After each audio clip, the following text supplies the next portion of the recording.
34 सावित्रीबाई फुले संक्षिप्त जीवनी महिलाओं की थी। यद्यपि शूद्र निम्न अवस्था में थे, किंतु उनकी महिलाएं उनसे भी अधिक निम्न स्तर का जीवन जीने को अभिशप्त थीं। वे दोहरा अभिशाप झेल रही थीं, एक तो शूद्र होने का अभिशाप और दूसरे स्त्री होने का अभिशाप। धनी और ब्राह्मण लोग अय्याशी के लिए उनका शोषण करते। उन दिनों ऐसी अनेक सवर्ण विधवाएं थीं, जो अपने किसी न किसी संबंधी ब्राह्मण अथवा धनी व्यक्ति की अय्याशी का शिकार बन रही थीं।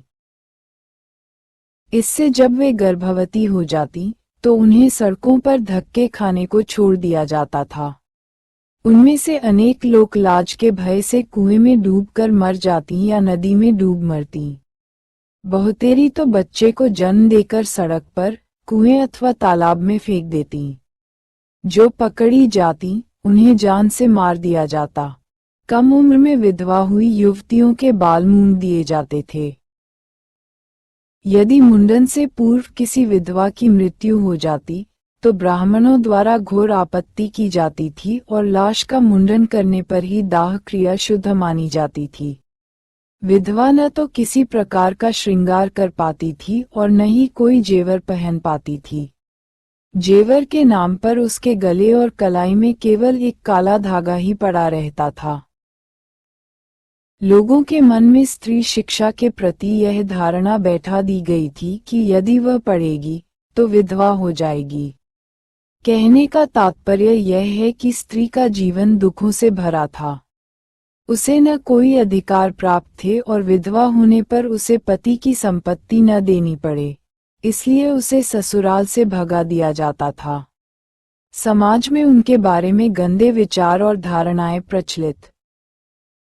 सावित्रीबाई फुले संक्षिप्त जीवनी 35 की जाते थे। स्त्री को समस्त दोषों की खान माना जाता था। नारी की ऐसी दुर्दशा देखकर सावित्रीबाई फुले का मन विद्रोह कर उठा। वह ब्राह्मणों के रचे प्रपंचों को धराशायी करने के लिए शिक्षा को अपना अस्त्र बनाकर ज्योतिबा फुले के सान्निध्य में सावित्रीबाई फुले ने नारी शिक्षा और स्वातंत्र्य के महान कार्य को आगे बढ़ाया। इस प्रकार उनके हाथों से एक महान क्रांति का सूत्रपात हुआ। बहिष्कृत वर्ग के लिए शिक्षा। अनादि काल से स्त्री को मात्र वासना पूर्ति का साधन समझा गया है।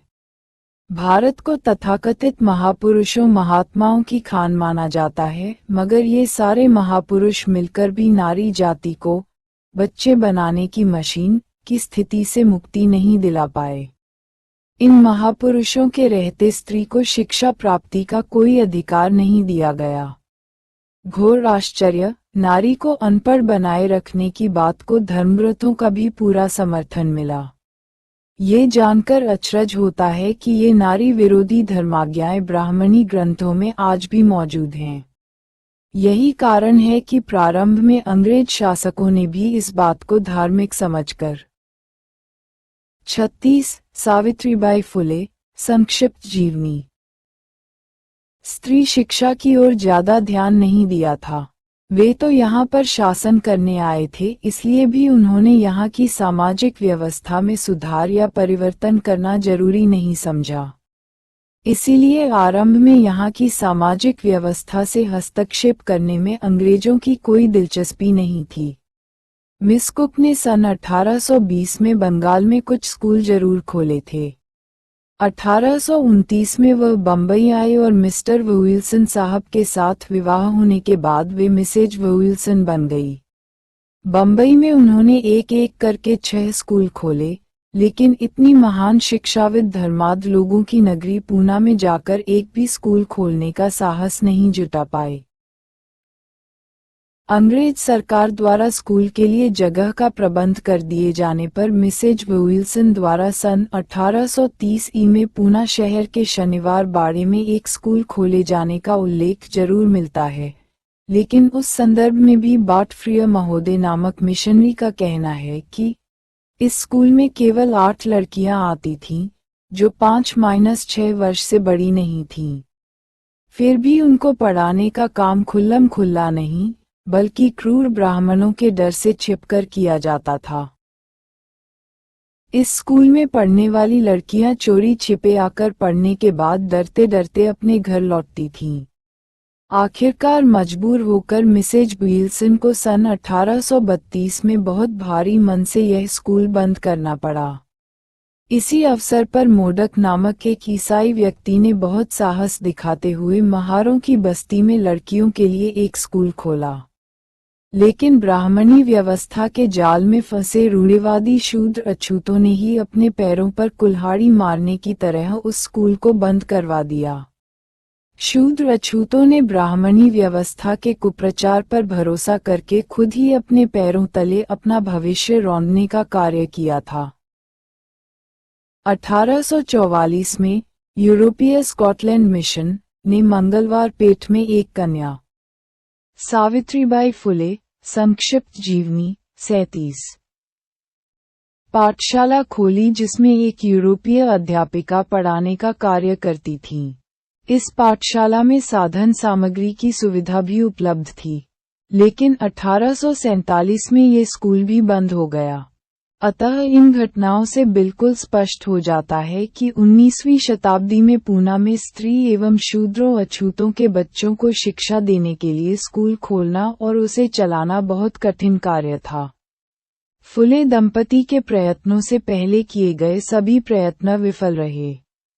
इसीलिए तत्कालीन बम्बई के एक महापुरुष मामा परमानंद जी ने फुले दंपति के कल्याणकारी शिक्षा प्रसार के कार्य को गरिमामयी पहचान और गौरव प्रदान किया था। विदुषी माता की कोख से ही विद्वान पुरुष जन्म लेते हैं, इस बात को निरर्थक सिद्ध करते हुए महामना ज्योतिबा फुले और सावित्रीबाई फुले ने पूना में लड़कियों के लिए स्कूल खोलकर सर्वहितकारी क्रांति की स्पष्ट घोषणा कर दी थी। आदर्श गुरु फुले। गुरु शब्द जहन में आते ही किसी ब्राह्मण व्यक्ति की छवि आंखों के सामने आ जाती थी। कारण ये कि ब्राह्मण के अलावा उन दिनों कोई व्यक्ति गुरु हो ही नहीं सकता था। इसलिए भी ज्योतिबा द्वारा गुरुआई अध्यापन करने का ब्राह्मणों ने प्रबल विरोध किया था। महामना ज्योतिबा फुले के इस क्रांतिकारी कार्य से सावित्रीबाई को भी खूब प्रेरणा मिलती रही।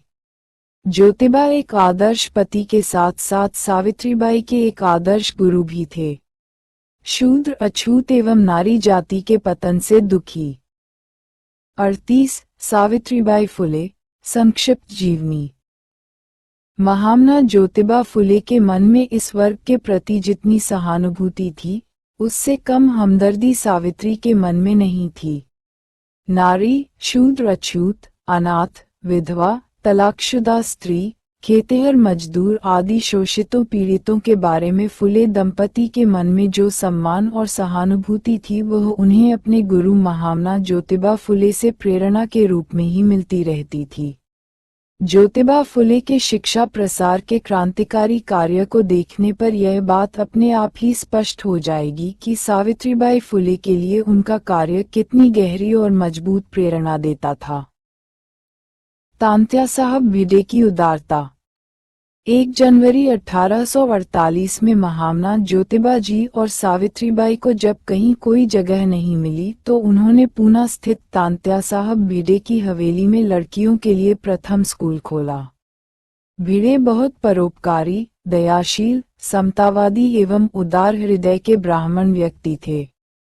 उन्होंने महामना ज्योतिबा फुले के इस कल्याणकारी कार्य के लिए अपनी हवेली बिना कुछ किराया लिए ही दे दी। इस ब्राह्मण महापुरुष की उदारता देखिए, खुशी खुशी ये प्रति माह 5 रुपए चंदा भी देने लगे। भिडेजी के इस योगदान का घटिया ब्राह्मणों ने खुलकर विरोध किया और उन्हें तरह तरह से उनको परेशान करने लगे। उन्होंने बच्चों के माता पिता से मिलकर स्त्री शिक्षा के महत्व को भी अच्छी तरह समझाया। दूसरी ओर से जैसी की आशंका थी भट ब्राह्मणों ने हंगामा मचाना शुरू कर दिया। धर्म डूबने की दुहाई दी गई, लेकिन ज्योतिबा दंपति के दिन प्रतिदिन उनका कार्यक्षेत्र बढ़ता गया। ज्यों-ज्यों भट ब्राह्मणों द्वारा फुले दंपति की शैक्षणिक क्रांति का विरोध बढ़ता गया, त्यों-त्यों स्कूल में लड़कियों की संख्या में भी वृद्धि होती गई। फुले दंपति के कार्य का शुरू में जितनी मजबूती के साथ विरोध हुआ उससे अधिक आस्था और दृढ़ता के साथ बाद में उसे स्वीकार भी किया जाने लगा। सावित्रीबाई फुले, संक्षिप्त जीवनी 39। सहशिक्षा का आगाज। स्पष्ट है कि 1 जनवरी 1848 को खोले गए लड़कियों के प्रथम स्कूल की सफलता एवं विस्तार से फुले दंपति को अपार प्रसन्नता हुई। इसीलिए उन्होंने 15 मई 1848 को पूना की ही एक अछूत बस्ती में एक ऐसा स्कूल खोला जिसमें लड़के और लड़कियां एक साथ बैठकर ज्ञानार्जन कर सकते थे। इस प्रकार हम कह सकते हैं कि भारत में सह शिक्षा का शुभारंभ भी फुले दंपति के द्वारा ही हुआ था। इसी स्कूल की अध्यापिका का कार्यभार शुरू में सगुनाबाई जी ने संभाला और बाद में सावित्रीबाई भी वहां पढ़ाने का काम करने में जुट गईं। अब तो फुले दंपति के शिक्षा प्रसार के कठिन कार्य को गति मिलने लगी। कम समय में ही उन्होंने पूना तथा उसके आसपास अनेक स्कूल खोलने में सफलता पाई। जिन नारियों एवं शूद्र अछूतों के लिए सदियों से स्कूल के दरवाजे बंद थे, फुले दंपति ने अपने कठोर परिश्रम, साहस, सच्ची लगन और नारी उत्थान की उत्कट इच्छा शक्ति से उनके लिए ज्ञानार्जन का मार्ग खोल दिया। एक दार्शनिक सावित्रीबाई। सावित्रीबाई और फातिमा शेख दोनों अध्यापन कार्य में पूरी तरह से सक्षम थीं। सावित्रीबाई ने तो 1853 में ये सिद्धांत पेश किया कि जिस समाज और परिस्थिति से लड़के लड़कियां आती